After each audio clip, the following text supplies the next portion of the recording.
Now we get to the fun part. We start attaching our cutters and designing our new mug.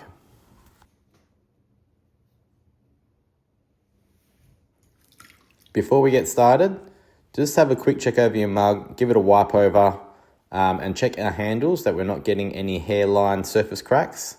If we are, we can rub them in with our sponge or give them a little scrape with our needle tool. And just getting rid of any daggy bits, any lumps and bumps, and making sure we have a smooth, clean surface. Attaching our stamps, we need to place our cutter on roughly where we want it. We then grab our needle tool and scratch a little guideline around our cutter. Place our cutter back down, and then we are going to score a lot of lines.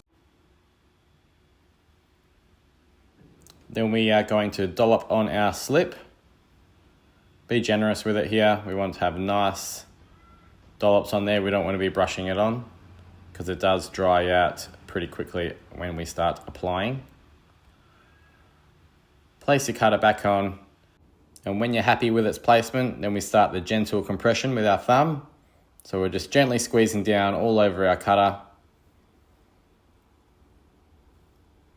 And then we will come to sculpting. So kneading the tool that's in my hand, we can use both ends of the tool here, but primarily we'll be using the sharper end. We then line our tool up against the stamp line, and as you can see, I am flicking away that border there. So we need to do that all around our cutter, and we're going to make sure there are no gaps underneath our cutter also.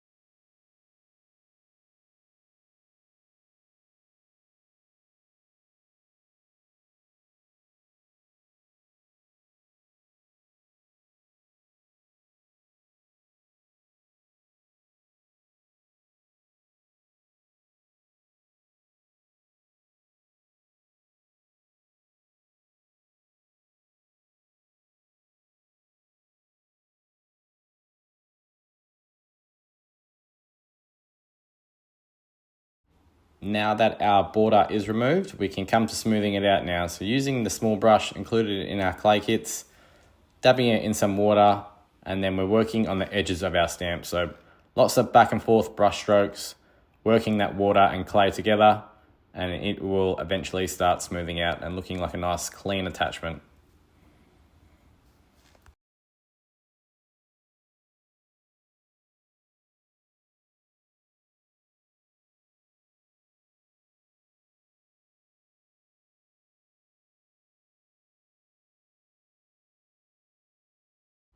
We will likely need to do a final wipe over, so grabbing our sponge, wringing out all the water, pinching it in between our thumb and index finger, and working on the edges of our stamp.